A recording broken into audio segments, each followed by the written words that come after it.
Good morning. Voting on the prime ministerial nominee will likely be pushed back to Monday following an agreement by ruling and opposition parties.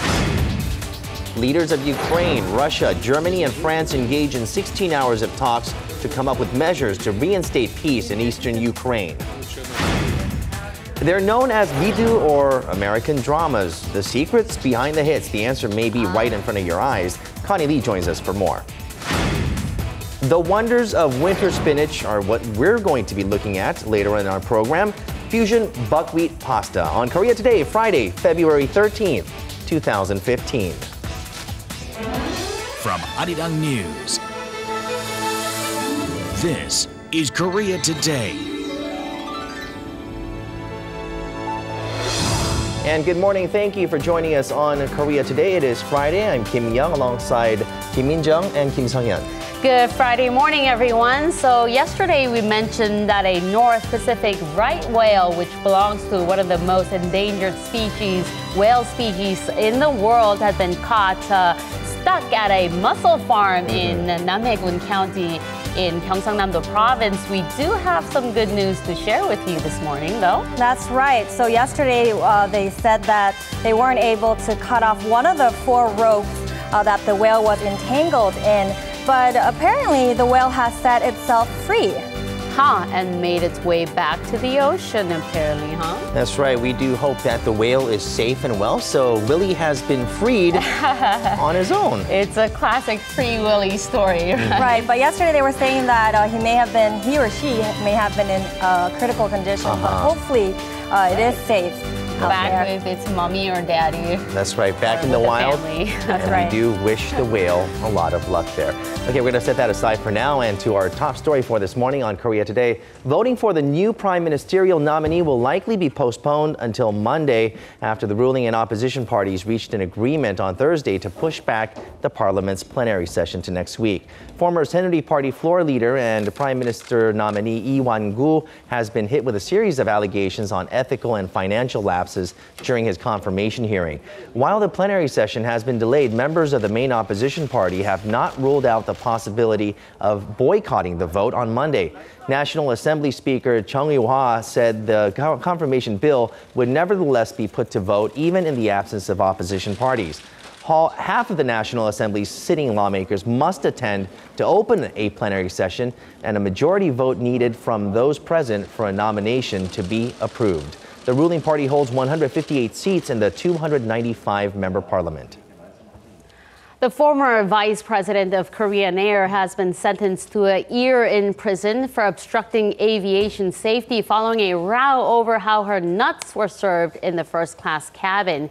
A Seoul court on Thursday sentenced Cho Hyun-ah, the daughter of the airliner's chairman, for changing the route of a flight and interfering with aviation operations. Back in December, the former executive ordered a senior crew member to leave the taxiing plane after receiving what she called unsatisfactory in-flight service. She forcefully had the plane returned to the terminal, resulting in a 24-minute delay in departure, causing public outrage in the country. The judge who handed down the sentence said the case was one in which Cho besmirched the dignity of another person. Prosecutors have sought a 3-year sentence, but the court said it had reduced the sentence considering that the incident didn't result in an accident and that Cho was showing signs of remorse and that she is a mother of 20-month-old twins. The decision on whether to extend the lifespan of the nation's second oldest nuclear reactor has once again been delayed as Korea's nuclear watchdog failed to narrow its differences on the matter despite extensive discussions. Committee members of the Nuclear Safety and Security Commission were unable to reach a consensus on whether to restart the Walsung heavy water commercial reactor located on Korea's southeast coast. The facility has been dormant since its technical license expired in late 2012 after 30 years of operation. Experts have been divided on the safety of the facility, and issues ranging from maintenance to environmental factors have also been put on the table for discussion.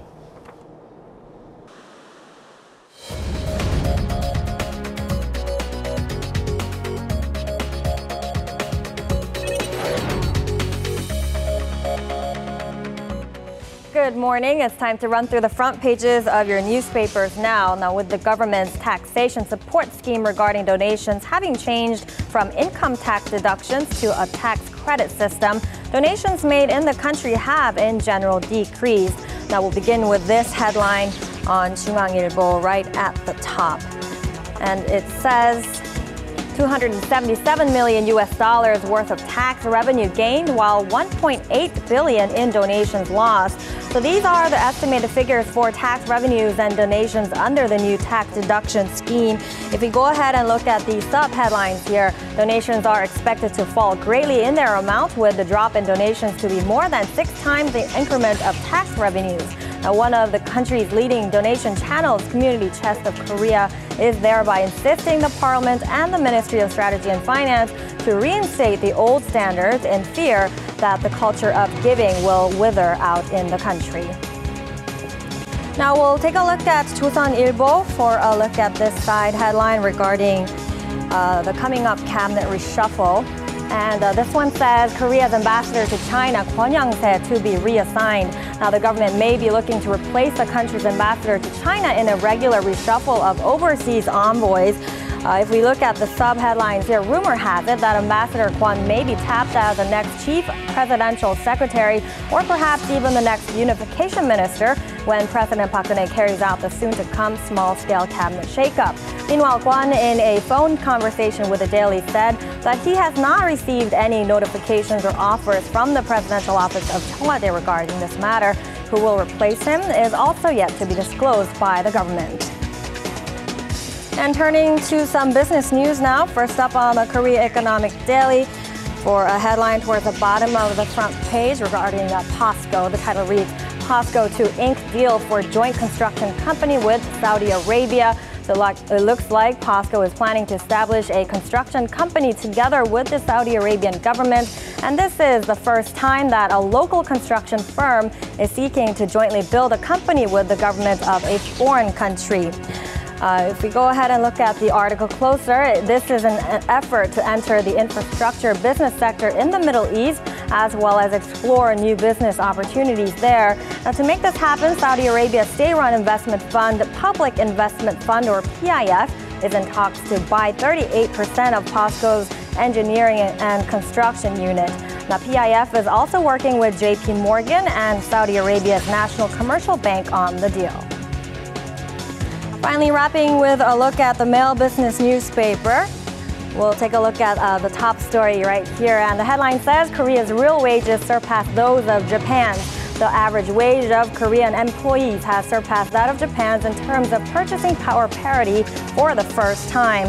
And it says right here in the bold sub-headline that Korea's also topped the list of OECD member countries in the pace of wage increases over the last 23 years between 1990 and 2013. On the other hand, though, Korea happened to rank second among the OECD members in terms of wage inequality. So this means wages rose sharply, but only mostly surrounding big businesses, with wage inequality rather deepening more intensely among most other workers. And that was a look at our local headlines this Friday, and following are the stock numbers from Thursday.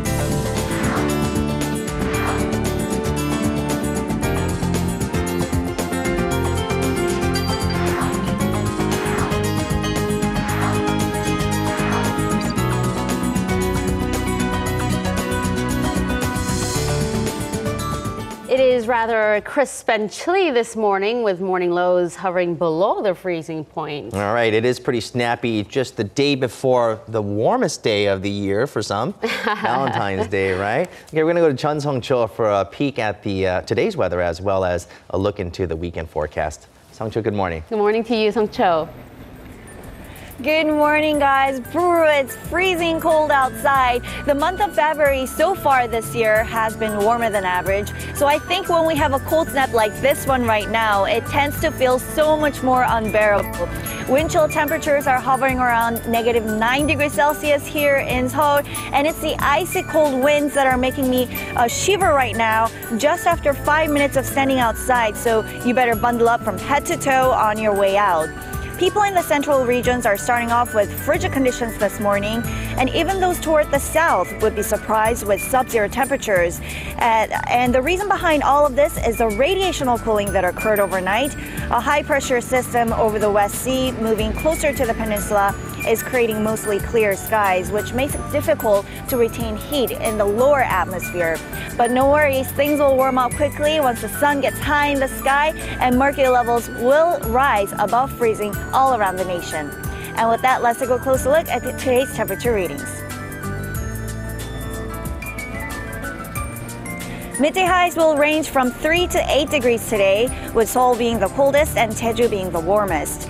This weekend, the cold snap will make way for warmer weather, followed by nationwide rain on Monday. But by the Seoul holiday next week, conditions are expected to be mild and relatively comfortable. This is all for me with the weather forecast. Back to the studio, Min-jung.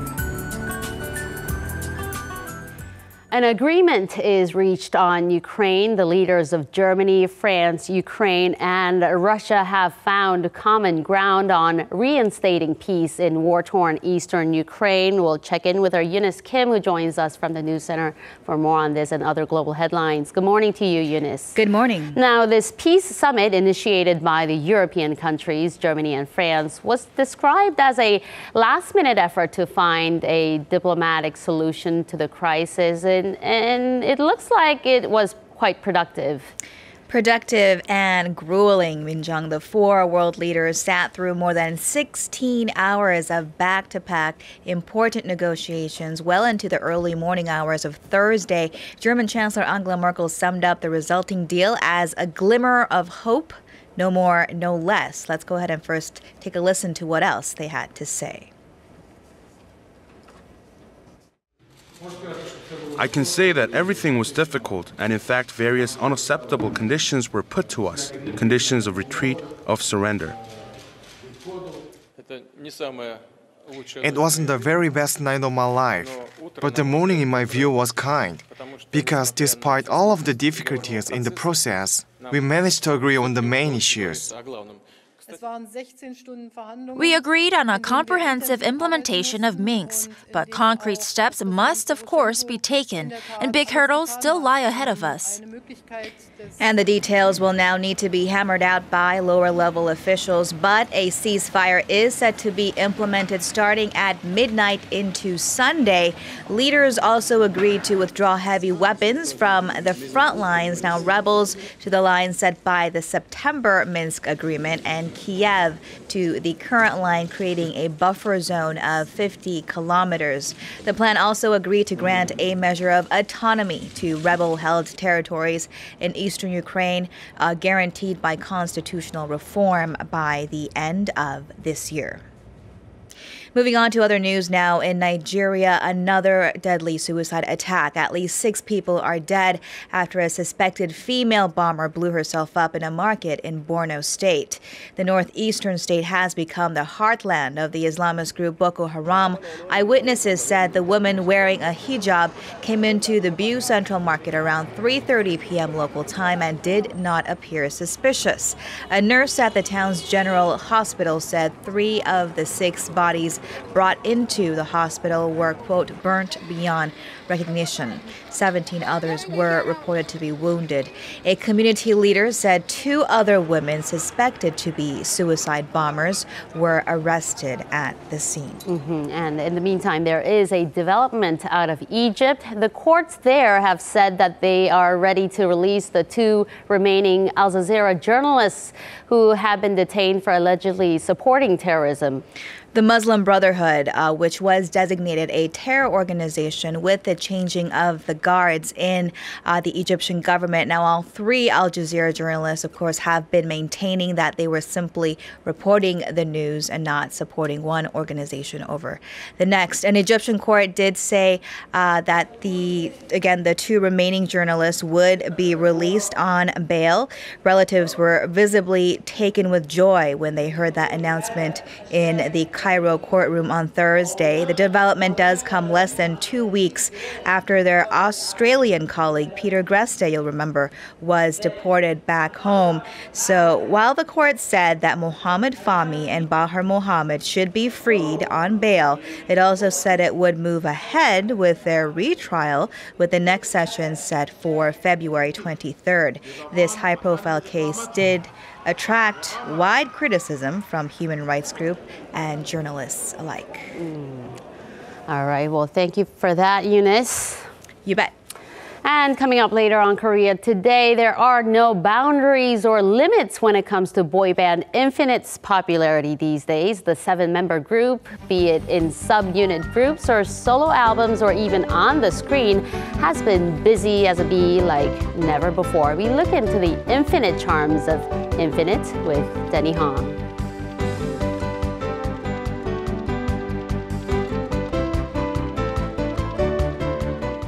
Sex and the City, Law and Order, Prison Break, and House of Cards. Pretty familiar names when it comes to American TV dramas, right? Not only are they a big, huge hit over there in the United States, but they're also big hits in Korea as well. And the producers and the directors of those TV dramas are here in Korea, and our Connie Lee had a chance to meet with them. Good morning. Good morning, Yang. So what makes a good TV show? Is it the plot, the actors, or maybe all of the above? As you mentioned, the people behind those hit American TV shows are in Seoul this week to share their insights and know-how in creating successful TV shows. But as I talked to them, I realized that it's not only about creating original content, but it's also knowing where to look for new ideas. And for some of them, well, they're eyeing Korean dramas in particular. Let's take a look. It's one of the major cultural exports pumped out of Korea. Korean TV shows, more simply known as K-dramas, are becoming a source of inspiration for TV producers outside of the country. I really believe that Korea is the next frontier.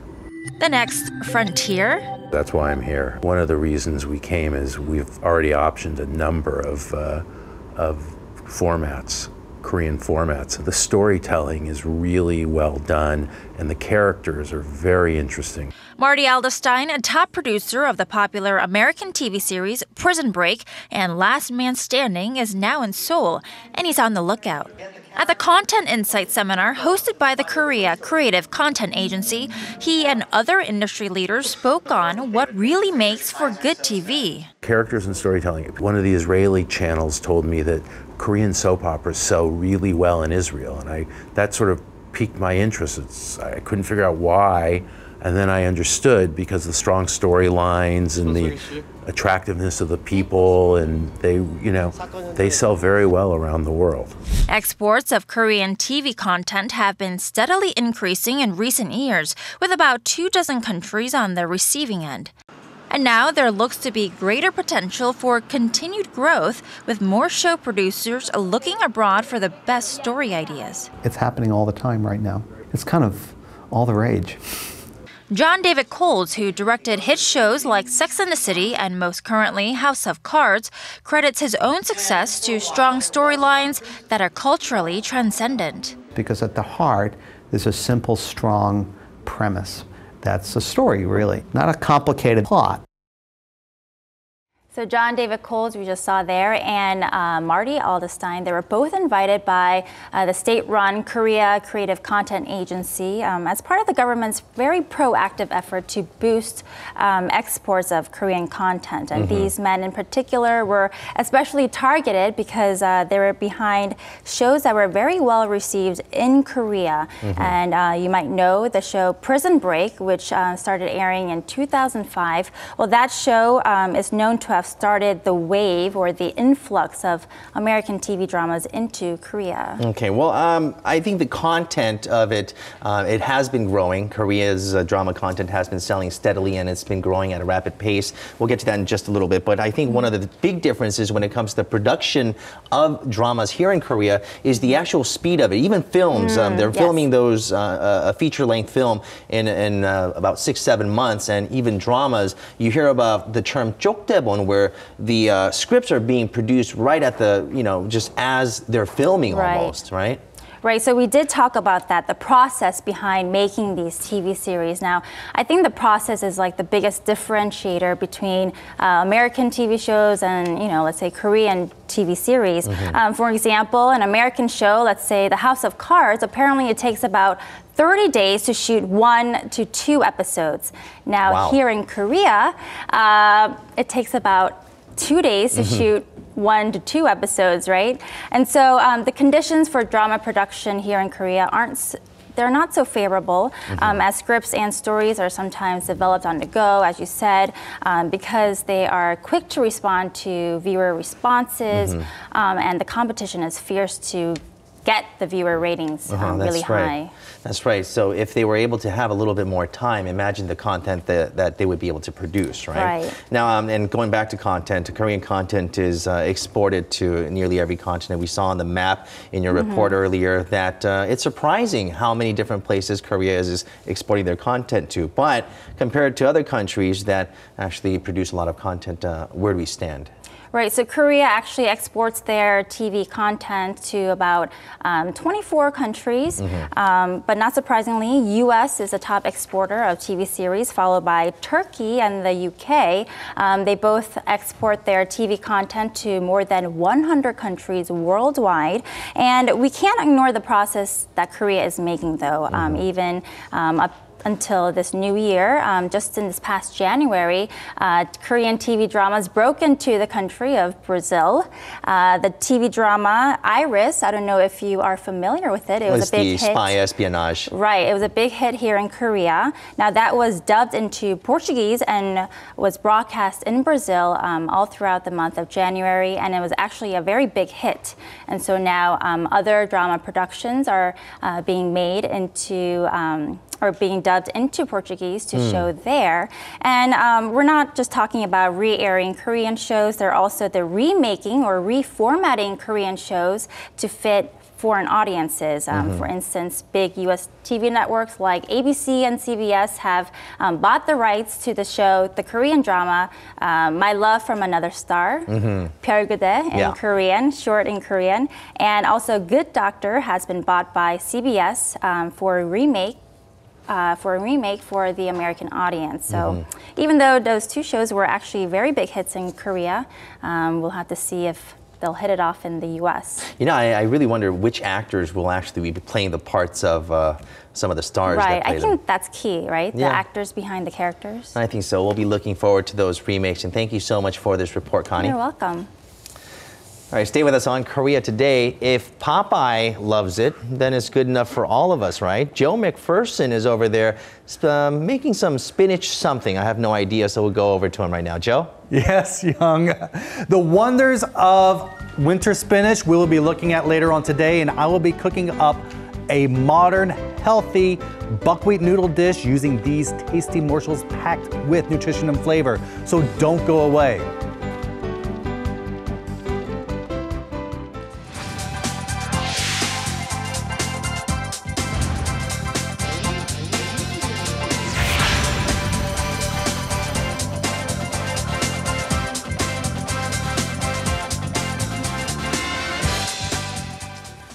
All right, singer and actress Suzy of idol group Miss A has a new accolade to her name. That's right. She's been named as one of the top first pitchers for Major League Baseball team LA Dodgers last year.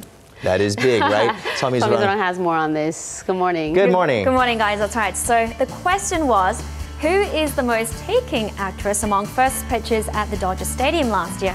And according to the poll results at US fan site dailydodgers.com, Suzy received 11% of votes, putting her in 4th place behind Hollywood stars Jessica Alba, Elle Fanning and Sophia Bush.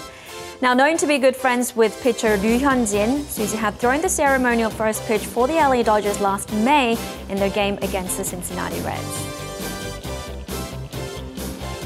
Interesting. And she's also, have you guys heard they're making a new card for a new baseball card? Oh, a baseball card, huh? Yeah, those collector's cards. So Topps, which is a producer, they're the official makers of baseball cards. They recently produced a series of 15 ceremonial first pitches, and Suzy was chosen as one of them. So it was a pretty big deal among fans. All right, well, she's also, Ryu Hyun-jin is a big fan of her, apparently, right? Yeah. They're fans of each other. Is there a budding romance between Probably the two? not as much as we would like them to be. What do you think? They make a good couple or what? I think they do. They look cute together. Now here's another survey result, this time about religion. So Gallup Korea surveyed 1,500 Korean adults and found that the proportion of those adhering to a religion has decreased over the past 10 years.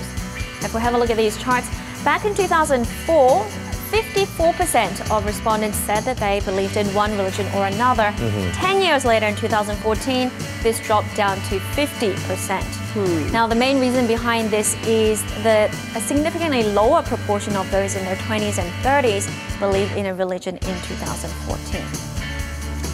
And meanwhile, over in Kimhae City of Gyeongsangnam-do Province, they've found traces of a village dating back at least 11 centuries, back to the unified Silla dynasty period.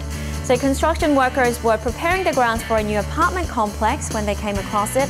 And so far, they've found remnants of 16 elevated houses, 38 pit houses, and 300 holes for pillars, and excavation is still ongoing. Fascinating. And wrapping up with a very sweet story, 3,000 sanitation workers in Seoul have come together and donated 2.9 tons of rice to those in need. A year ago, they decided to put aside all the coins that they found on the streets, bring it all together, and use it for a good cause. A year later, they saved up around $10,000 and used it to buy 145 sacks of rice for the underprivileged. It's a very touching story. And you know, how many times a day do you find a coin on the street? But I guess for these people, it's their job, so they end up collecting a lot of coins. Right, and it shows that, you know, every little bit counts, because coins you don't really find a lot. And I actually divided by 3,000. It was just around $3 per person, but together they can achieve great. So I guess the lesson of the story is you don't have to worry too much about throwing a coin in there and making that little wish, right? Go ahead, throw in that wish. All right. All right, thank you very much, Misona. You're welcome.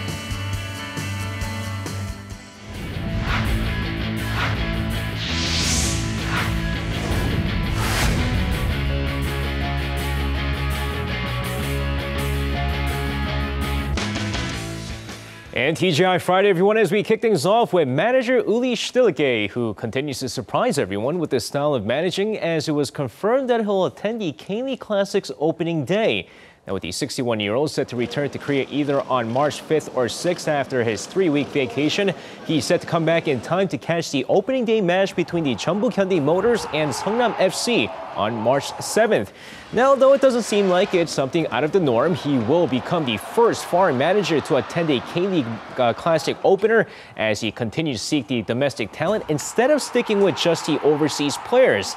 And during the match, he's set to watch 36-year-old Lee Dong-guk, who missed out on the Asian Cup due to an injury, and possibly look for a replacement for Cha Do-ri, who retired from the national team. Meanwhile, the national team, who finished runner-up in the Asian Cup, jumped up 15 spots in the latest FIFA rankings and is now ranked 54th in the world. And speaking of domestic talents, figure skating fans in Korea had their eyes on the Korean figure skaters on the first day of the Four Continents Figure Skating Championships, which kicked off on Thursday at the Mokdong Ice Rink. And on the first day, the pair short program took place with Megan Duhamel and Eric Radford of Canada taking the early lead with 75.67 points, with Peng Cheng and Zhang Hao of China in second with 69.81 points. Meanwhile, for Rebecca Kim, who was born in Korea but raised in Lithuania, paired with Carol Menov to represent Korea but finished in 9th place with 46.54 points. Now, for golf fans here in the nation, the 2015 LPGA season has so far been an exciting one, with the Koreans winning the first 2 events of the season. But the question is, will they be able to break the single season win record? Now, the current record for the most wins in a single season dates back to 2006 and 2009, where the Koreans combined for 11 victories. But after Chen Ayan and super rookie Kim Se-young notched the first 2 victories of the season, they're definitely on pace to break that record. Now, the record doesn't include players like Michelle Wee nor Lydia Ko, and just the players who hold Korean citizenships. And that's going to wrap it up for me. This has been SJ. Have a great rest of the day, and see you guys again for your sports needs.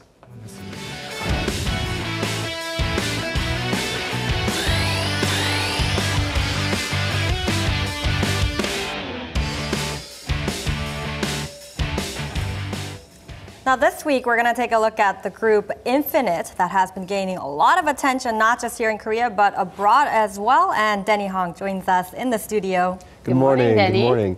That's right. So Infinite H and Infinite F, of course, the subunits for Infinite, they have recently released some newer songs from their newer album. And actually, when it comes to Infinite H, they've won 3 different awards for their newest release. And so we're going to take a look at what these groups are doing and, of course, their popularity. Touring 19 cities in 13 different countries around Asia, the US, and Europe, the group Infinite has been at the K-pop forefront as a leading Hallyu name. Recently, the group swept a large number of prominent awards, showing off their presence in the industry. And now, with its 2 subunit groups active on stage, the group is at the top of its game. So it's F and G. F and H, right? F and H. We'll get a closer look at what makes the 7-member boy band so popular. Groove. Infinite groove. The group is well known for its choreography. It even won them the Best Performance Award at last year's Mama Music Awards, and their highly synchronized performance is still one of the elements that the group is most well known for.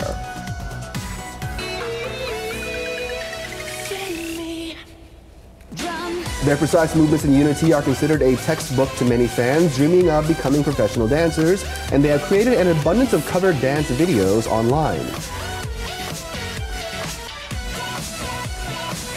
Their powerful choreography highlights the masculinity and stage presence of the group members. In order to put out a performance like this, it requires a lot of dedication and training. It's not all fun and games. Members have not shied away from stunts that sometimes leads to injuries. Going the extra mile is what has allowed the group to set itself apart from the other idol groups. Infinite has a secret weapon, which is their group choreography that's in perfect sync. It's orderly, it's in sync down to the last move, and it makes them stand out as an idol group. This contributes to their popularity.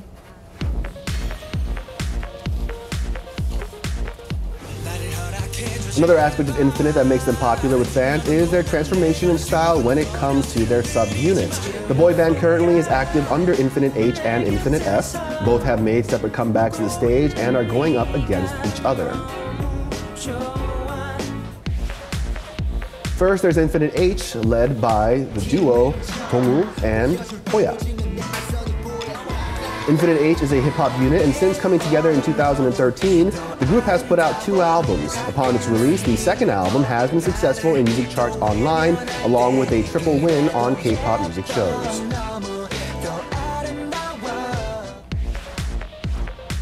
Sungjong L and Sungyeol are not only known for their looks in the group, they also make up the subunit Infinite F.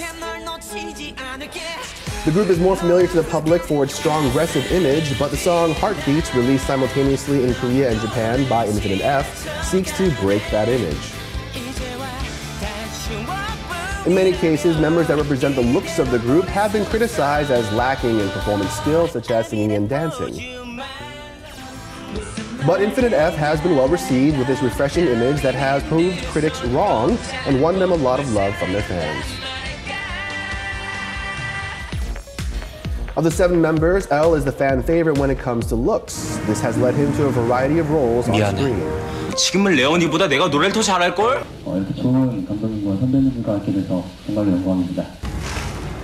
L is not only loved in Korea, but also popular in Japan for his role in a popular TV series. Maybe he could create Infinite L. By himself. Not only that, he's also been published in 2 photo essays entitled L's Bravo Beautiful, putting his name out as a photographer and grabbing top place upon the book's release.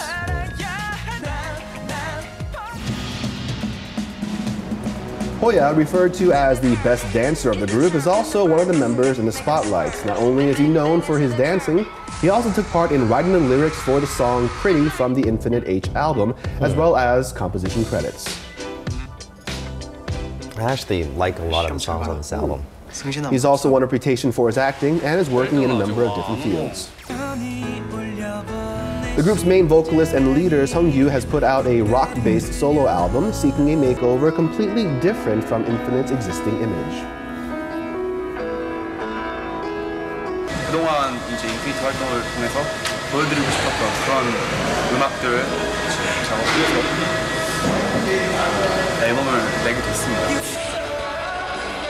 Thanks to support from other members, Seungyu successfully put out his solo album, and following a duet album with singer Yoon last year, he is now working on a second album.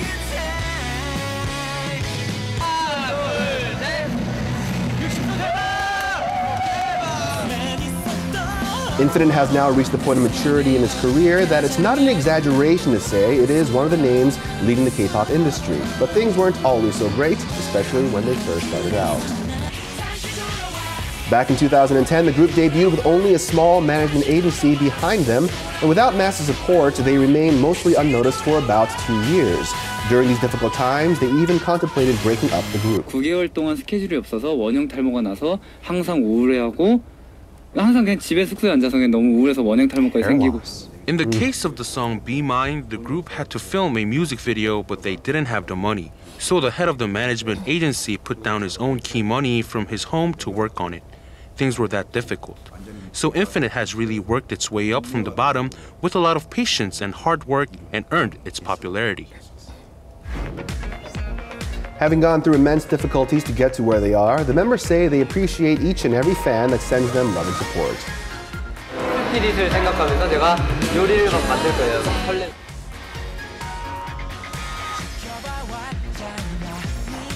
Infinite now has a fan base that covers different corners of the world. Their global popularity was built on the strong bond the boy band has with their fans.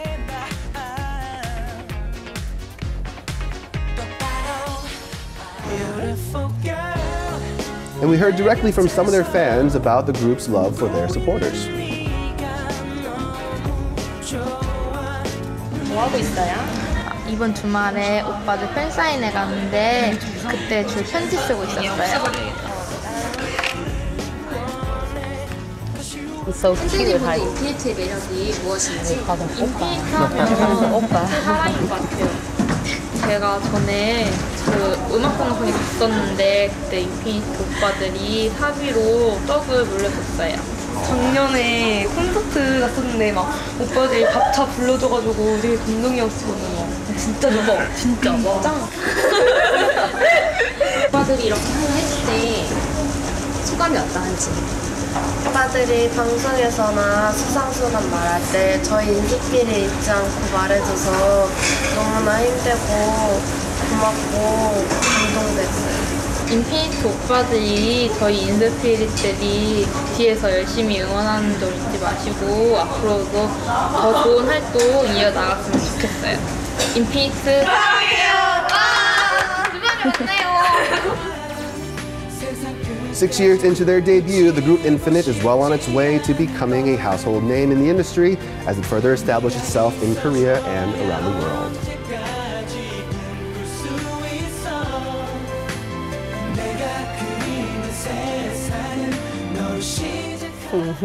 Yes, and the group certainly, they do seem like they have the whole package. They can write songs, act, even got the whole dance moves down. They've been sweeping up a lot of awards, and I believe, Denny, they have also gotten a lot of attention for making pledges that they keep with their fans.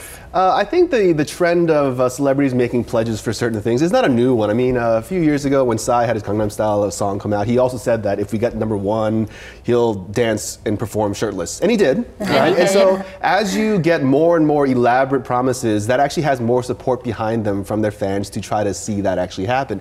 Now in this case, this one, I don't know. This is like, okay, so basically Dongwoo from Infinite H, he said that if Infinite H's album becomes #1, he's going to do an entire makeover change and dress as a woman. That hasn't happened yet, so we'll see. For the good of him. Right. Again, these That'll be promises become a little bit more elaborate as time goes on, and so we'll see how that actually happens. I think fans would prefer like free hugs, you know, not necessarily. See, but that's been done. You know, the but free still, hugs as gesture. a fan, wouldn't you just love to hug your favorite star? Or see your favorite star in women's clothes? One or the other. No thanks for me, but sure. But again, these pledges, they have been kind of a standard these days, and so we'll see if it happens or not. Okay, so nowadays, when you look at the Korean pop idol industry, you see a lot of these groups, they might stop promotions over here in Korea, but that doesn't mean it's the end of work for them because they're over in other parts of the world, other parts of Asia, South America, making promotions, right? Infinite is no exception to this rule of thumb these days. Oh, right? that's right. When it comes to their performances overseas, they actually haven't really taken much of a break since 2012, actually. So they went to 19 different cities in 13 different countries over the course of like 5 months or so. And actually, that has been documented in a movie that came out in December. It was called Grow. And, in that case, they were there performing, and the documentary itself, I kind of gave them an extra little boost in their attention before their subunit album started to come out, too. And they're well known for putting on very powerful performances on stage as well. And I think part of their appeal now, again, subunit groups are not a new trend, but for them, since they had not only the team efforts with all 7 of them, but they also had the 2 subunits, H and F, and then of course they have the solo albums too. And so they have a lot of variety they can do when they're performing on the stage. And I think that definitely helps with, I guess, their continuing progress when it comes to performances. And also for them, their yearly sales have been estimated to be around $10 million. And so it's actually quite not the best in the industry, but also not the worst too, right? So it's become something that a lot of people are looking at to see how can we emulate that as well too, because their sales figures definitely are on the rise. Right, that's right. And considering that they have grown so much throughout this whole journey, they definitely deserve an applaud.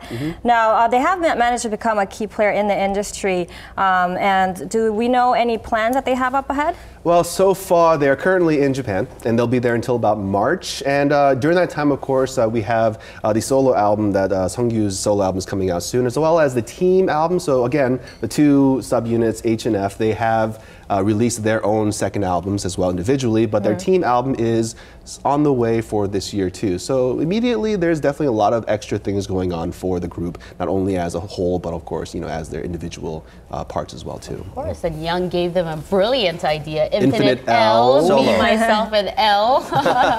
Well, Infinite H, on the other hand, I really enjoy their music. What was unique about them is that you imagine the group Infinite, and it's the idol dance music that we're used to hearing, right? But then Infinite H, they did something completely different where they collaborated with one of my favorite singers, Bumkey, and some of these guys from the underground hip hop industry, and did something completely Well, I think when you come to doing hip hop, it's a harsh circle, in some ways. You're always thinking, are they Street trying to cred, be, right? yeah, the street cred, is it there, is it not, are they just a pretty face? But I think for them, they actually have that cred going on, so that works too. Now, when it comes to Infinite F, I was trying to think, like, what does that actually stand? Because Infinite H, you can say... Flower, though, Yeah, I was going to say Infinite Face, but it's Infinite Flower. It's the flower face. Right. It's the flower They all have it, right? face. And Infinite H, of course, is more on the hip hop genre, so you can just say, it could be the Infinite H in that sense too. It must be nice to have a flower face. And with some talent to go along with it, right? Talentless and dumpster face, right here. Oh, so we'd be Infinite D, dumpster face. I thank you, D,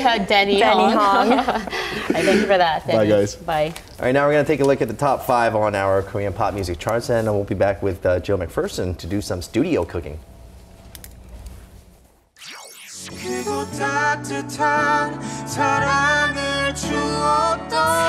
Because of you, because of you. 제발 그 앞에서 울지 마.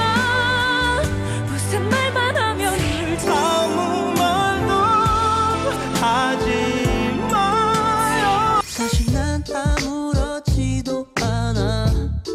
No. 아픈 사람처럼 보여도 하고픈 이야기 너무 많았는데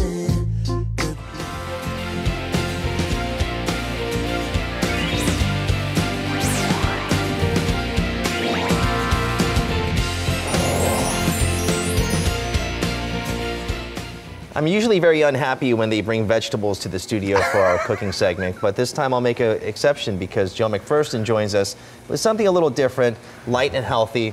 Good morning. Good morning. Yes, today we're going to deal with winter spinach, which I'm actually a pretty big fan of this stuff. And you know, it's really full of a lot of nutrition. We all know that's one of the healthiest vegetables you can get out there. So let's look at a short clip about winter spinach. The ingredient of the day is going to be shigumchi, or spinach. It's used in many of Korea's quintessential dishes, such as bibimbap, namu, and kimbap. So it's a vegetable that regularly appears on the Korean dining table. Here we're at a spinach farm. Thanks to an improvement in species and more advanced farming techniques, we can enjoy spinach all throughout the year from spring to winter. Spinach is packed with nutrition, known for having the heaviest dose of vitamin A among other vegetables, and also being loaded with amino acids that you can't get from grains. The red part around the root is known for carrying manganese, essential for creating blood, so it's excellent at preventing anemia.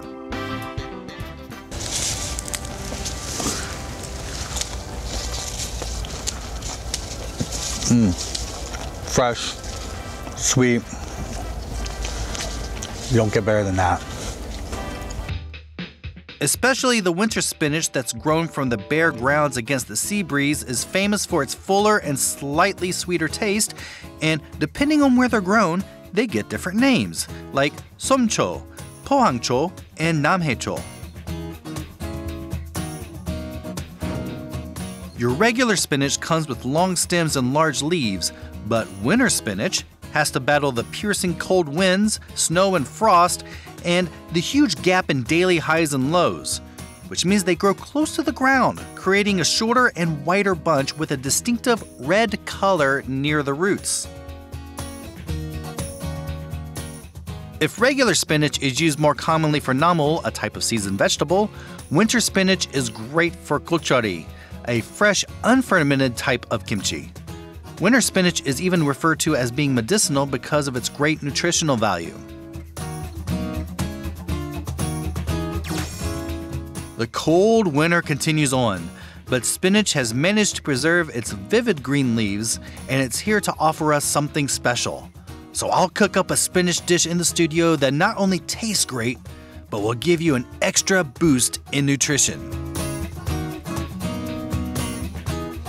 And here it is. This is the winter spinach as you see. But my question, Joe, is what is the exact difference between just regular spinach, the kind that Popeye has? Well, I'm sure they're canned, but and the winter spinach? Well, it's more of a matter of species than season. Well, as in the sense that the spinach we usually get during the year, all year round, is like a Western style spinach, a Western species, and this East Asian species is this winter spinach. It's smaller leaves. They're quite a bit sweeter. This is the whole size of it. This is the type I grew up with is large leaves, and you had to really cut it up a lot.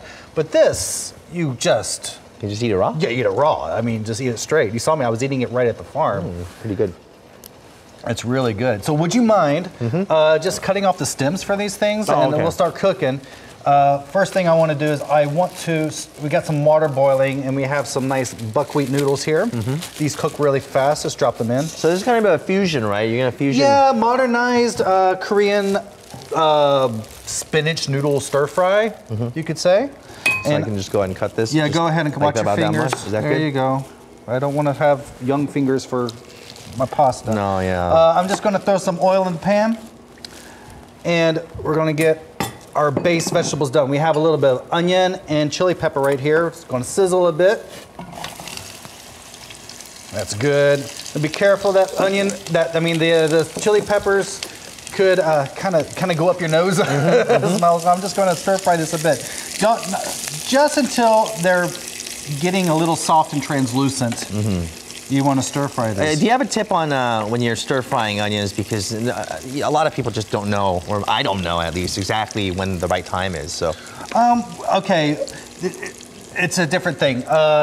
If you have a really high heat, you just cook them really fast until they just start turning off white a bit. Okay, so just superficially, right? Yeah, superficially. You don't want them to start burning. You don't want them to turn brown and black yet, unless you really want caramelized, which is a totally different type of dish. You can also add garlic to this dish if you wish as well.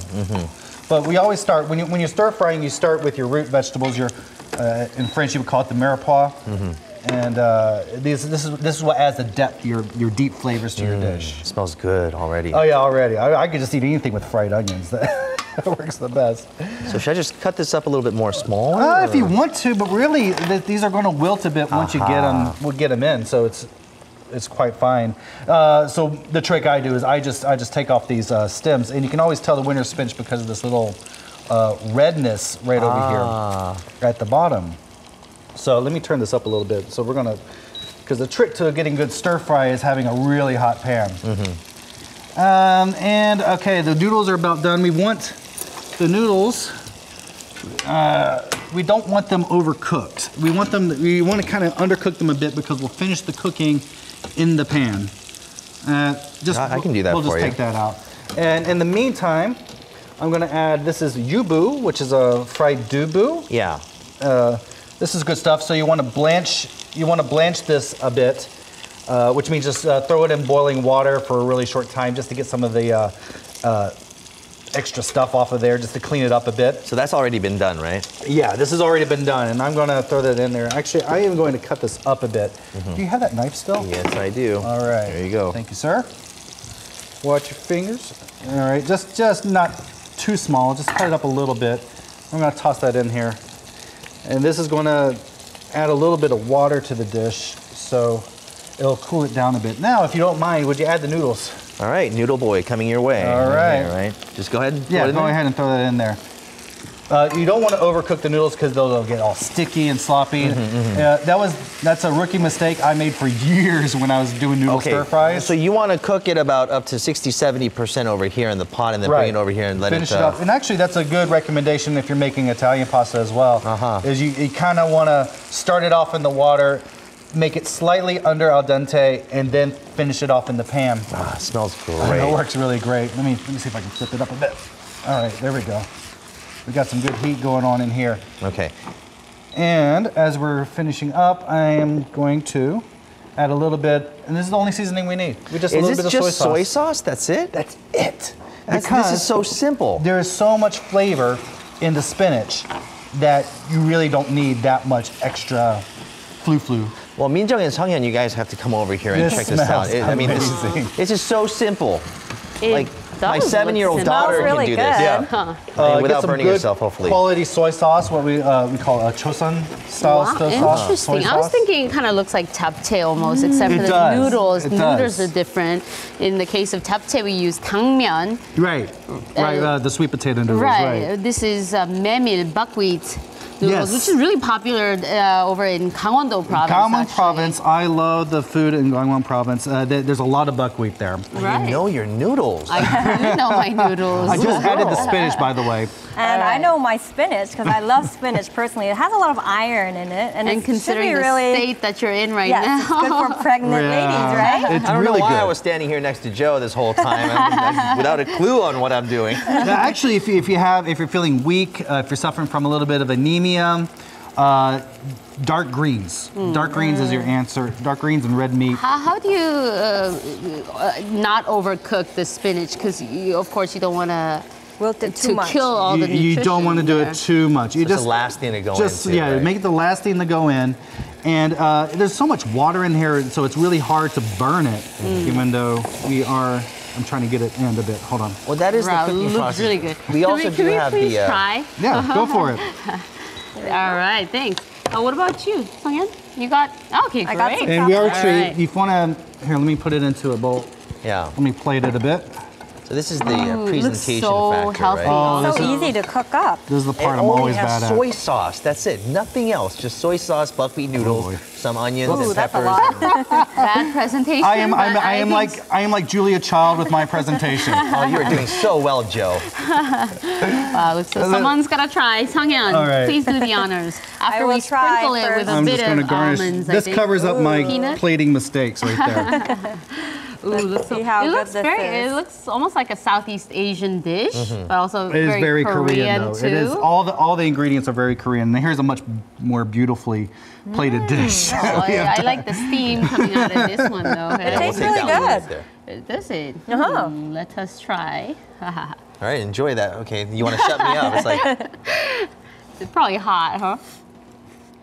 it's like, hey, shut up, young. It's a lot better than I had expected. Wow, looks Yeah, really the good. flavors, you get a really good soy sauce flavor on here, and the onions really add a lot. And when you just throw in the spinach at the last minute, it's the sweetness. You don't need to add that much to it. A lot of other stir fries you do, you have to add sugar or some type of sweetener to it, and because these are so sweet, the onions and the spinach go great together. Now, two things that don't go well together is dubu, soybean curd, and spinach, because they can cause kidney stones. Oh, the way they react Not together. know that. Yeah, so you useful want tip to there. a little bit be careful with that. All right, well, sounds great. Thanks for that Thank you dish. so much. Thank you so much. See you next week. All right. All right. Well, this is where we say goodbye on this Friday morning. All right, tomorrow's Valentine's Day, so enjoy that, and we'll see you back here on Monday morning at 7 a.m. Thank you for watching. Bye-bye. Bye-bye.